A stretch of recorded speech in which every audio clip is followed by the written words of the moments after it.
your host for Natural Health 365 Live. We do this show each and every day, Monday to Friday, starting at 12 noon Eastern Time. This show is specifically designed to help you with your immune system function, which will automatically greatly protect your health now and every day into the future. By the way, if you're new to this show, please do me a big favor. Type new in the comment section below so we can give you a big warm welcome to our Natural Health 365 community. I really do appreciate you. And for all of you people who have been watching this show for months and months, thank you again for spreading the word.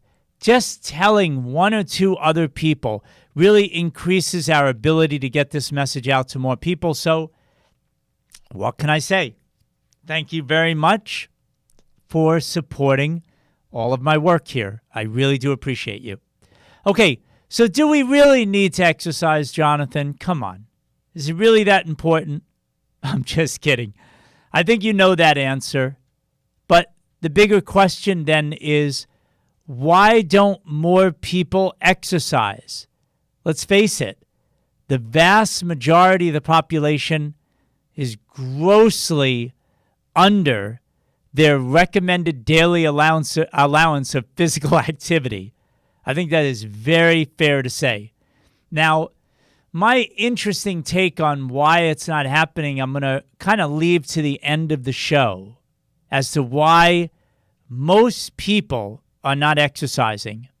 But for now, I'd like to just stick to some things that I hope as you listen, it's going to motivate you to dive into it a little bit more, maybe just give you some interesting information that you never heard before. That would be good alone, but maybe it'll be even more benefit, and especially this show is designed for all of those out there who are not moving around enough. I know that this information is that valuable for you, so please, as I said in the notes above and as part of this video, please listen carefully. I'm going to do my best to make this very simple and easy to understand. So some of the benefits. For most people, if exercise is done properly, the right way, right? Because it is easy to hurt yourself, just like weekend warrior. You know what I mean? Just go out there, go crazy, pull and tear some muscles, and feel terrible for days or weeks on end. Obviously, that's not what we're talking about. But for most people, if done properly, exercise should really deliver these results basically immediately, like no waiting at all. And that's stress reduction. That's a biggie. You get started and it's like, it just feels so good when you're done. To get all that little inner tension, physically, mentally, and emotionally, there's real tensions there. You get physical, you sweat, and it's comfortable for you. When you're done, man, your stress levels every time are going to feel so much lower. That's what it's all about, I think, for everybody. It also lowers heart rate. Now, don't get me wrong. Some people have a lower heart rate. Sadly, a lot of people have a low heart rate because of medication, so it's drug-induced. Exercise is not going to lower those people's heart rates, okay? But for the average person who's deconditioned, your 60, 70, something, 80 beats per minute can sometimes tend to elevate as you get older to 83, 86, 90 plus beats a minute. Conventionally speaking, they're going to tell you normal is like 60 to 100.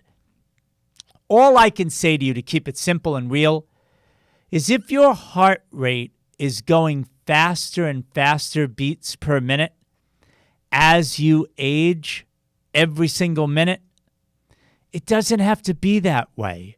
And so when you exercise, there's a thing called stroke volume, the strength of your heart muscle itself when you're a good exerciser. Your stroke volume is strong, And that tends to keep the heart rate more in check. It doesn't keep going quicker and quicker as the years go on. And that's a good thing. It's a very healthy, strong beat each and every time that doesn't, for the most part, have to beat so quickly in a given minute to get all the blood around. So that's a good thing. It helps to regulate blood pressure, which is also really good since we've got tens of millions of people in the United States alone suffering with blood pressure issues, stabilizes blood sugar, and it greatly improves your mood, which is huge when you think about all these things alone. The heart drugs, the blood pressure medication, right? The blood sugar medication that people take to regulate their sugar because they can't do it on their own. The mood issues, the mood disorders, the depression, the anxiety, and all the drugs that people take. The vast majority of those people are not moving. They're not physically active on a regular basis. Imagine if we could just replace it. Flip it around. Make those people more physically active. Pharmaceutical industry, I can tell you right now, Big Pharma would not like that at all. So anyways, things to consider. Exercise produces endorphins, right? And these chemicals help literally relieve stress and pain that a person may be experiencing. It also lowers cortisol. So cortisol is widely known as the stress hormone, right? And remember what cortisol does inside of you. A little in a normal way, no big deal. I'm talking about chronically having high levels of cortisol, the stress hormone, too elevated in you, too much every single day of your life. It's causing weight gain in people. It's causing high blood pressure. It's causing blood sugar problems, muscle loss and muscle weakness. It causes depression. People tend to be more depressed with high cortisol levels. It causes issues, generally speaking, in brain function, right? The brain fog you may have may definitely be strongly linked to high cortisol levels. And most people, a hello moment, they don't get physical enough. They're not exercising enough.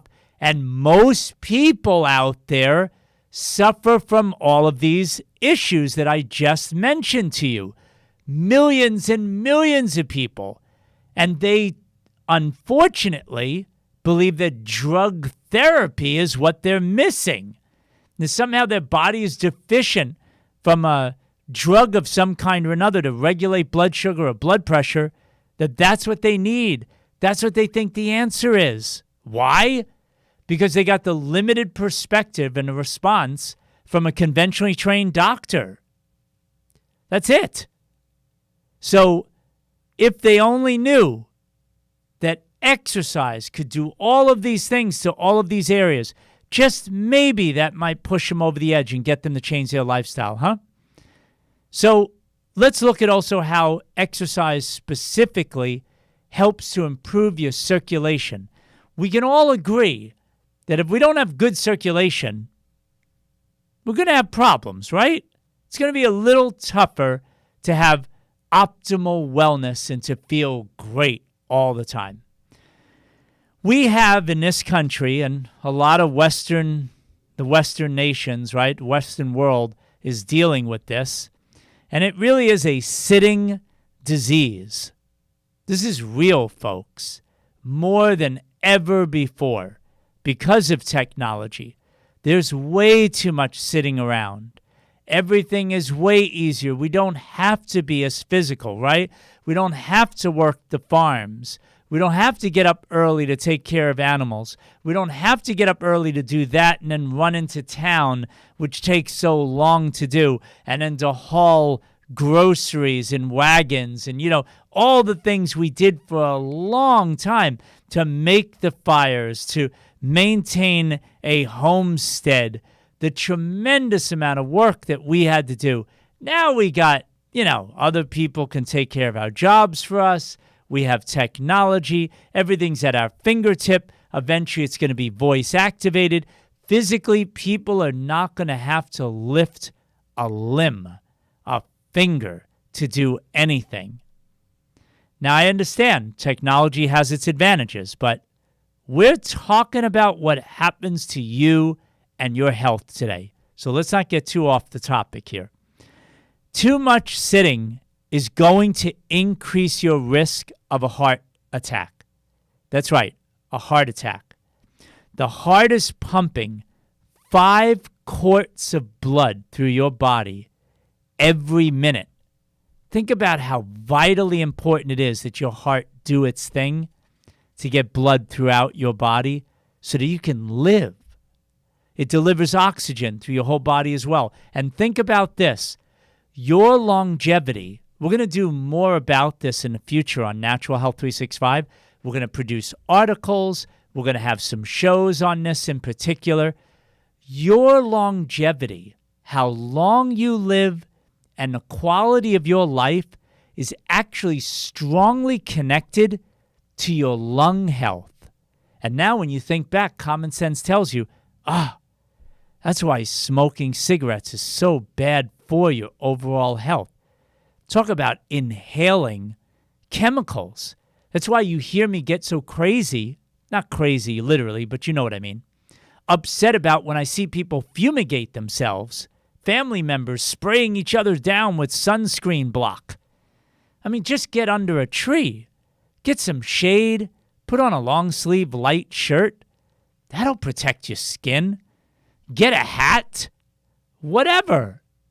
But instead of spraying yourself down with these toxic chemicals that you inhale into your lungs, or you eat all this terrible food like commercial, factory farm dairy products that create all the mucus and make your lung health horrible.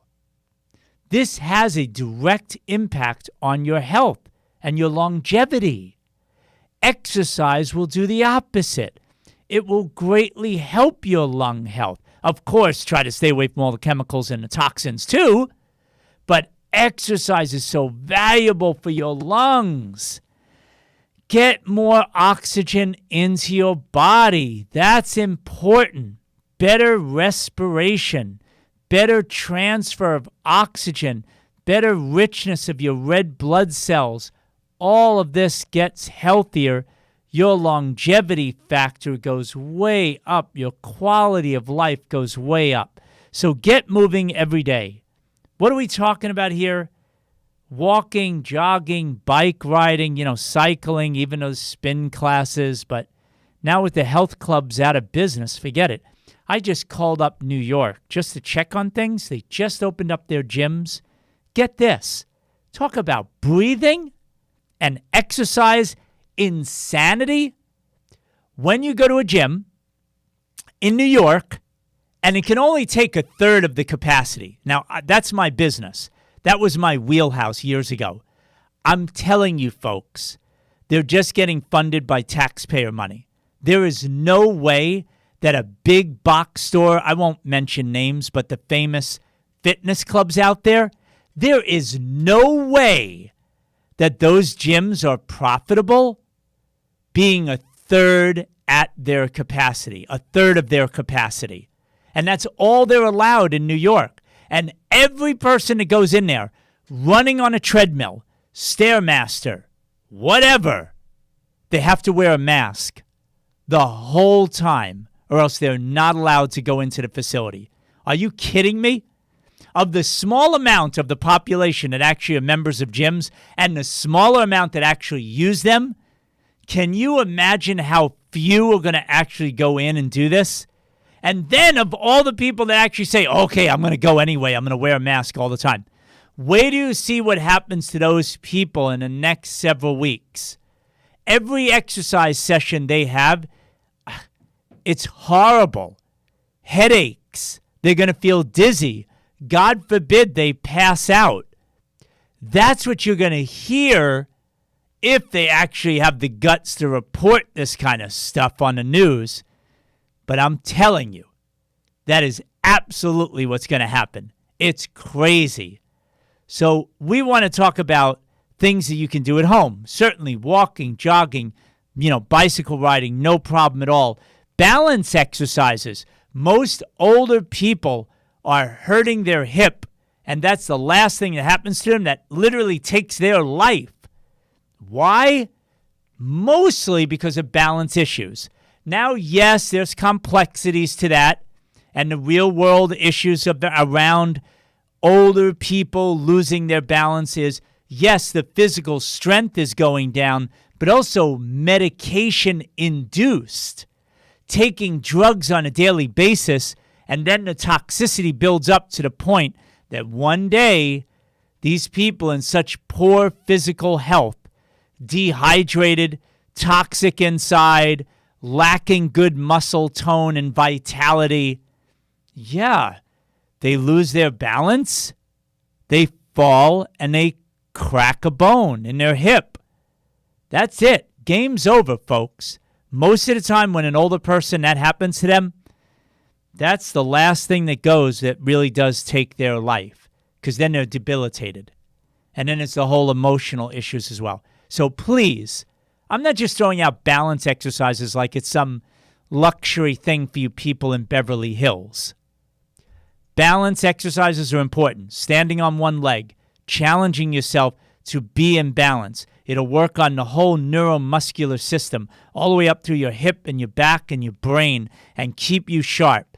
Do some of those balance exercises, and don't do them at the end of your exercise session when you're tired. Balance exercises ideally should be done at the beginning when you're fresh. 5-10 minutes. That's it. Not an hour and a half class of balance. 5-10 minutes of focused, concentrated work. Eyes closed, stand on one leg. That's a trip. Eyes open, stand on one leg. Stay close to a wall if you have to try to touch and keep your balance if you feel like you're going to lose it. But this is really good stuff to do, okay? Squats, done properly, are great. No, all squats are not bad for your knees. Bad squats are bad for your knees. A deconditioned person doing bad squats with weights on your shoulders and going up and down too quickly and with bad technique, dumb. Do squats properly. Feet a little wider than hips width apart. Toes out just a little bit. Make sure, this is a huge pro tip, make sure your heels stay flat on the floor as you sit your hips back and down, and you're sitting down to about chair level and then standing back up. And when you stand up, make sure your knees are still slightly bent at the top. You don't keep popping your knee every time you stand up perfectly straight. Don't do that. When you stand up, your knees should be still slightly bent at the top. Then you squat down again. Whatever you can do. 5, 8, 10 repetitions. Shake your legs loose, rest up a little bit, try a second set, try a third set. You're done. These kind of things 2, 3 times a week, that's all you have to do. Squats are great. Calf raises are amazing. Heels off the edge of a step. Make sure it's the bottom step of a staircase. Don't do calf raises at the top of a staircase for obvious reasons. Hello? Safety and common sense. The bottom step of a staircase, heels off the step, let them droop down, and then press all the way up on all your toes, especially focusing on putting pressure on your big toe. Press up into the air, and then all the way back down. Up, all the way back down. Same thing, 5, 6, 8, 10 reps, that's all. Just kind of work it up, work it down. Breathing along the way, keep your body nice and straight, and just let your body weight do its thing. Calf raises are amazing. Push-ups, we don't have to go into too much detail about that. Great for the upper body. Great for, again, circulation as well. All of this, back rows with resistant bands. You can anchor a resistant band to a doorknob or something around a pole that you might have in front of you, and then just row back with the resistant bands to work on biceps and back muscles. They make different resistant bands, some that are very easy to move, which might be enough if you really don't have a lot of muscle conditioning. They have more tense resistant bands for those of you who are stronger and need that resistance. Bottom line is these are easy things to do. Shoulder presses, elbows all the way down, hands all the way up. Elbows all the way down, hands all the way up. Really basic shoulder presses. You can get a pair of dumbbells at a weight that seems decent for you, keeping the head and the body straight. You can do it seated. You can do it standing. Very simple. Shoulder presses are great. And planks, where you go in a shoulder width apart, stiff arm, hands on the floor, shoulder width apart, and you keep your arms straight, and then you have your legs all the way out straight, and you keep yourself in a perfectly flat plank position. Awesome for your core muscles. That's your abs. That's the sides, in between the intercostals, right? In between your rib cage, all your rib bones. There's musculature there. There's tissue to get stronger, folks. There's back muscles and the hip area as well, and a lot of other teeny little muscles. So you kind of basic balancing on the floor, holding yourself in a plank. You'd be amazed. 20, 30 seconds, up to 1 minute. If you could do 1 minute, say 30-second, 60-second rest, do another 1 minute hold, 30 to 60-second rest, and then do a third 1 minute hold. If you can do all of that without really shaking all over and feeling those muscles, that's when you can consider putting weight on top of the body. Maybe a 5 or a 10-pound plate you put right on your back while you're holding the plank. So, hope I'm not losing you there, but my God, core muscles are extremely important. It's where you generate all of your power. Everything comes from the center. Your center is here. So your leg strength and power and performance and your upper body ability to do what it does, your ability to just walk well, comes from a core that can stabilize you. You know those ads where you crunch like this up in the silliest thing in the world? For anyone that is very athletic and looking to be physically fit in the very truest sense of the word, core muscles that keep you solid and stable, that's what a strong core is all about. Not just doing little roll-ups, right? You get your little six-pack, right? There's a lot of silly talk, folks, in fitness, okay? You want your core muscles to be solid and to be able to hold you stable so that your arms and legs can do the action that they're meant to do. If your core is all spaghetti and soft and weak from sitting around, your whole body is not very powerful. This is an extremely important point. Focus on good technique. Lay on your back. A great exercise to do that's actually very pleasant. Everyone can do it, including cancer patients. This is huge for people who are sick. Diaphragm breathing. Don't underestimate this. Most people are sitting really poor posture, slumped over. Just get on a hard floor. Lay on your back. Bend your knees, feet flat on the floor. Bend your knees. Lay flat on the floor, right? Just like that. And with your right or left hand, whatever you like, one hand on your belly, right around your belly button, one hand right on your chest, and just take those deep breaths in and out. Is your belly button hand, is that going up and down? And your chest hand, is that staying perfectly still? Just like when a new baby is born, the most natural, best way to breathe from your belly. Belly in, air in, I should say. The belly blows up, and then you breathe out, and the belly goes down. That is really great deep breathing. Talk about getting oxygen in and the waste out. This is a great thing to do. If you do this for just 2-3 minutes a day, you're going to feel better every day right away doing something that's totally free. It's amazing. Don't underestimate this at all, okay? Sleep problems. A lot of people have sleep problems. What does Western medicine say? No worries. Come see a doctor and we'll give you a drug. Again, the mentality that if you have a sleep problem, you must be drug deficient. I know you get this. If you're watching me this long, I know you already understand this, but maybe there are some new people here. Please reconsider. If you do the deep breathing alone at night before you go to sleep, you know how they say count sheep? Man, if you get more oxygen in by doing the deep breathing and the waste out, and just do that deep breathing for several minutes, it will absolutely help you to go to sleep. Just focus on your breathing. And even better, if you can breathe in through your nose. Now, I understand if a lot of people have sinus congestion and it's hard to breathe in through the nose, then you just do it through your mouth. But ideally, breathing in through your nose and pushing the air out gently out through your mouth all the way out.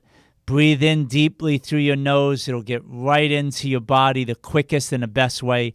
That will really help you with your sleep. Exercise in general, though, is going to help lower your cholesterol levels. Your cortisol levels at night. Remember I told you about cortisol and how nasty that stress hormone is.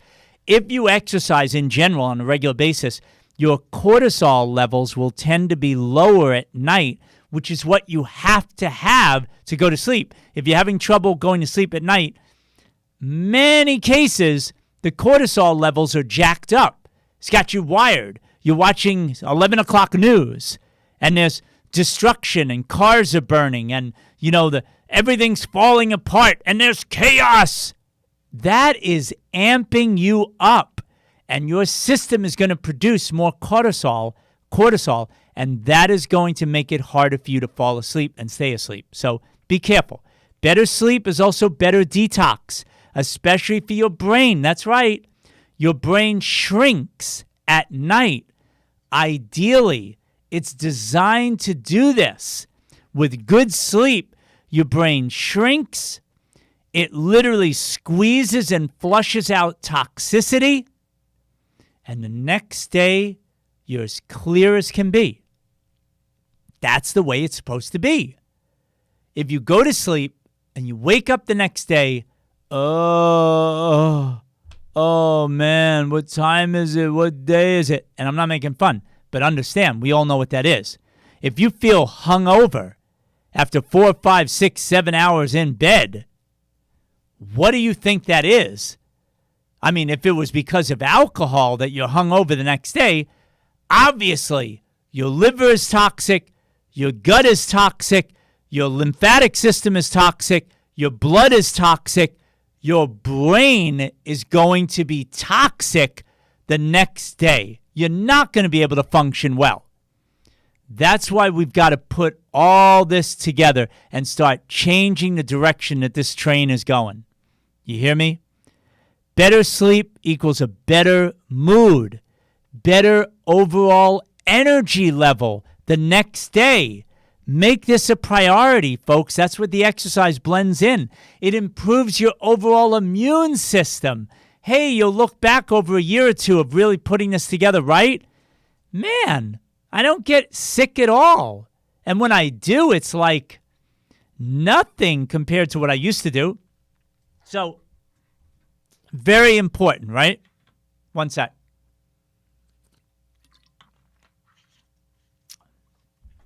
So we know that this is extremely important because, again, estimates point to 50 to 70 million people have sleep disorders. So please know I'm not taking this lightly. Now, there's a warning about exercise timing. You can feel more awake after you exercise, right? So if you want to go to sleep at 10 at night, you exercise at 9 p.m., that may not be the best thing. You have to allow yourself time to cool down. heating yourself up. So like think of it as like an hour or two of nothing after exercise to allow yourself to settle down, right? Or you could do exercise in the morning or during the day sometime to give you that chance to just come down from exercise. Because when your body heats up, you're more alert. You wake up. In fact, that's like all the time. Oh, I'm so groggy. Oh, I'm so sleepy. If I took that person 100% and actually took them out here in Florida for a half hour, 45 minutes, even a slow walk, doesn't matter. They're going to feel more awake, sweating, body heating up, circulation moving more than just sitting around complaining about how groggy they are. They're going to feel more awake. So generally speaking, heat is not something you want to do to help you go to sleep from exercise. You got to wait till you cool down a little bit more, and then you're going to feel that sleepiness. And that's what it's all about. Now, some big mistakes to avoid when it comes to exercising. And this I take, really to heart, because I would talk to a lot of people about this when I was coaching them. So I hope you receive this well. Stop pressuring yourself. Just stop it. I used to exercise a lot. I can't do that anymore. Oh, it's going to be this. Oh, it's going to be that. Just stop. Just get started. If you're not exercising at all, walk 5 minutes a day. I'm serious. Just do it, right? Hey, to take from a company, I won't give them more advertising than they need. But just get started. Really important. And go different routes. Let's say you're walking. Oh, I go this way. Well, go the opposite way. Go in different directions. Have different routes when you're walking, jogging, or bike riding, whatever it is. Hill walking. Find a hilly place to go walk. Once a week. A beach walk. Awesome. Once or twice a week, you can get your feet in the sand, get grounded. Hello. Really good stuff. The ions in the air from the ocean, whatever, by the water. It's just great energy. Do that once a week. Park walks, great. Hey, a high school track. If you can get some of these, they're access. They lock the gates. You can't get in. But when I was younger, it was awesome. We get to a rubberized track. Some people love that. Do that. Mix it up. It's also perfectly flat. And on a track, you know exactly how far you've gone every single second if you're one of those people that like to see how long it took you and are you doing a nice steady pace, those kind of things. And by the way, most people don't even know a track, a decent regular track is 1/4 of a mile, right? So if you do 4 of them around, you got yourself 1 mile. Most people walking a mile, 15 to 20 minutes. That's it. You do 8 laps, you got 2 miles done, 30 to 40 minutes. Most people can bang that out. Sure, as you get fitter, you do it faster. But that just gives you a sense of what that's all about, right? Bike rides, same thing. Just find different terrains, different places to go. Keeps the interest up. Stretching sessions, just stretching out.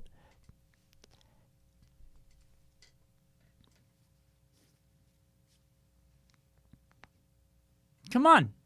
Move the arms. Move your legs. Twist your torso. Stretching your hips. Stretching your legs. Stretching your calf muscles. Take 10, 15 minutes. Just do that. Great to do. Body weight exercises. We talked about this before. Push-ups, squats, shoulder presses. Really simple things you can do. As an added bonus, do your exercise obviously outside. As I mentioned before, the gyms are they're toast. I mean, with this COVID stuff, it's insane. Oh, you got to take deep breaths in and out. You got to get the oxygen in. But we want you to cover your nose and mouth when you're exercising. It's crazy. On a physiological level, I'm sorry. It's crazy. There's no two ways around it. So on your own, get outside in the fresh air. Get your vitamin D. Get your sun exposure if you can. That's an added bonus if you can do it then. Morning, midday, whenever you can get out there during the day. Number 2, a big mistake, don't overdo it. This is extremely easy for people who are deconditioned. So don't overdo it. I always talk about the 10% rule. So if you're doing 10 minutes The next week, you do 11 minutes for all your exercise sessions during the week. After that, you do 12 minutes in the third week. You do 13 minutes in the fourth week. 15 minutes in the fifth week.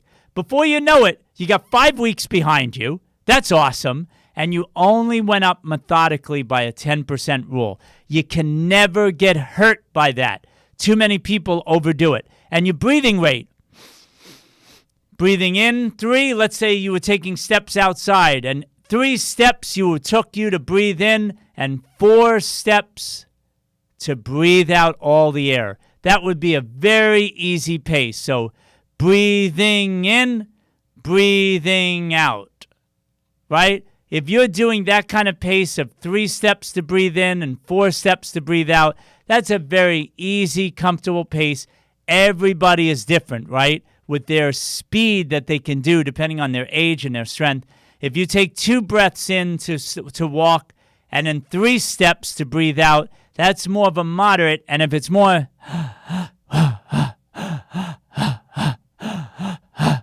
if it's 2 breaths in and 2 breaths out, you're going at a pretty strong clip.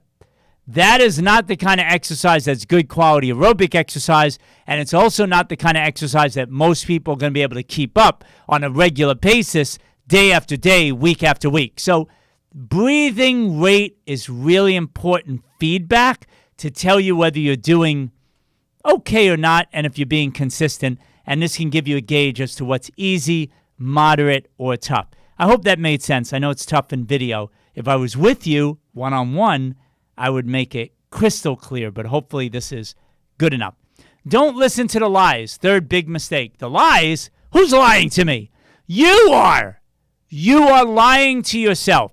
Little tough love here. Please forgive me in advance, but hear me out. I've been doing this way too long to know that anything else is really pretty much a lie. That's all it is. If you're telling yourself, I'm too tired, I can't, it's a waste of time, you're telling yourself a story.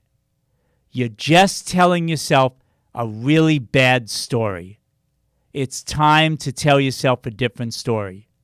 I can do this. Let's go. I'm telling you, folks, that's all it is. Stop believing the lies that your head wants to communicate to the rest of your body. For whatever reason it is, don't go into psychoanalysis. Forget it. Just know that they're lies. I can't tell you how many people I've coached over the years. Oh, I can't do that. Oh, it's impossible. Oh, I don't know. Quiet the brain and just go and do. Wow, I did it. Wow, I'm surprised. It's amazing. And I would just look at these people every time and just smile and say, I know. I knew you could do it. You didn't know it. You were believing lies before you got started. Make it easy and get your butt going. That's what we're talking about here. Another one is a lack of frequency. This is huge. Oh, I exercised last week once. Doesn't mean anything to me. Exercise doesn't do anything. A little tough love here, folks. The game is up. The truth is out. 4 or 5 times a week minimum. If you're doing 1 or 2 times a week, you're not reporting much about exercise. It's just a fact. 4 or 5 times a week is your minimum. If you could do 6 or 7, the kind of level that allows you to do that, hey, more power to you. You got to find the best time to exercise. Oh, Jonathan, when's the best time to exercise? I hear the morning. I hear this. I hear that. You know what? The best time to exercise is when you say it's right. For me, it was always, you're going to laugh at me, but it's the truth, 5 to 7 in the morning. My best long training runs. I was rock steady, solid, consistent. My life is different now in my 50s. I don't exercise at that hour. I get up at that hour, do a meditation, do the things that I've talked about a lot with my green drink and all these things. I get my day started with my business and responding to people's requests and making requests of my own and the emails and organizing my day and working on projects. All of that's in the morning. But in the middle of the day or so, during the daytime hours, That's when I do it. Some of you, it may be at night at the end of your day. I will be honest with you about this, though. Your most disciplined people, the ones who are able to definitely get the job done, are morning and day people. Your night, you were put through the meat grinder. You had all kinds of stuff happen to you. You're physically, mentally, and emotionally, you tend to be more tired. Now you're going to go exercise. Yeah. It's a little unrealistic for most people. The nighttime is the roughest time. I've just got to be straight with you. And inconsistency is huge. You got to go every week. So when we're trying to build up a habit, if you go for a week or two, I just took off a whole week, whatever, it's no big deal. Start over. It's literally starting over. If you don't have the consistency down, consistency is king. It's all I can tell you about that. 3 to 6 weeks in a row, and it will blow your mind. But if you go 2 weeks and you take a week off, forget it. Start over. It's not going to work for you. I'm telling you, I've seen this for thousands of people. And I've done extremely complex training programs for football players, soccer players, lacrosse players, tennis players, really intricate stuff, track and field, all kinds of athletes. It's a lot involved. Throw it all away. One thing matters more than anything else. Consistency is king. One workout fanciness doesn't mean anything. If you're not consistent, forget about the rest. It doesn't mean anything to me. So I always examine, what are you able to do consistently? That's what you have to answer. The wrong attitude is the last one I want to finish up with. Remember, you matter. You first, right? Then others. That is not self-centered, selfish. That's not what we're talking about here. We're talking about, God forbid, in an airplane, the mask drop. What's the instruction from the pilot and the crew? Put the mask on you and then the ones you love afterwards. Right? The attitude is clear. You take great care of you so that you can be of great service to others.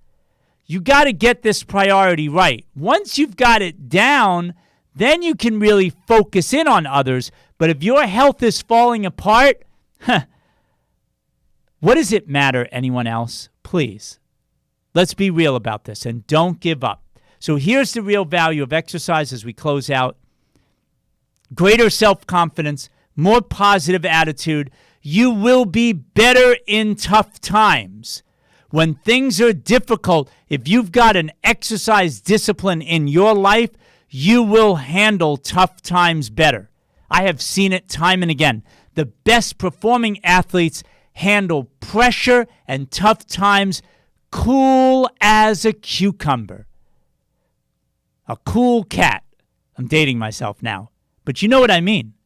They take care of things smooth because they're used to challenging themselves on a physical, mental, and emotional level on a regular basis. And again, remember what I said to you about increasing your longevity, the quality of your life. No doubt, you'll recover faster. God forbid you get sick. Someone that's physically, mentally, and emotionally stronger from exercise is going to tend to recover quicker from physical ailments that you might get struck with. And cancer patients in particular, there's a lot of research on that. God forbid you get diagnosed and you even have to go through treatments. An exerciser, someone who's got a big exercise history, has got more of a chance of getting through. And of course, if you get injured too, God forbid, if your history is of good quality exercise for a long time, you get injured as well, your ability to bounce back is much higher than the person who's soft, weak, deconditioned, and then bam, they get hit with some sort of catastrophic thing. Whew, that'll really take them down fast. So my question of the day, what is your favorite exercise? A, walking or jogging, running, something like that. B, bicycle riding. C, some strength training. Or D, maybe you want to put in D, something that you feel is your best form of exercise that you do on a regular basis. Hey, I hope you like this show. I know we went a little longer. Just as a reminder, the Natural Health 365 live show is every single day, Monday to Friday at 12 noon Eastern Time. We do these shows all about focused on you, your immune system, and protecting your health today and every day into the future. Thank you very much for joining us. Please share this show with someone that you love or you feel needs to hear this message, and I look forward to speaking to you again soon. Take care, everybody.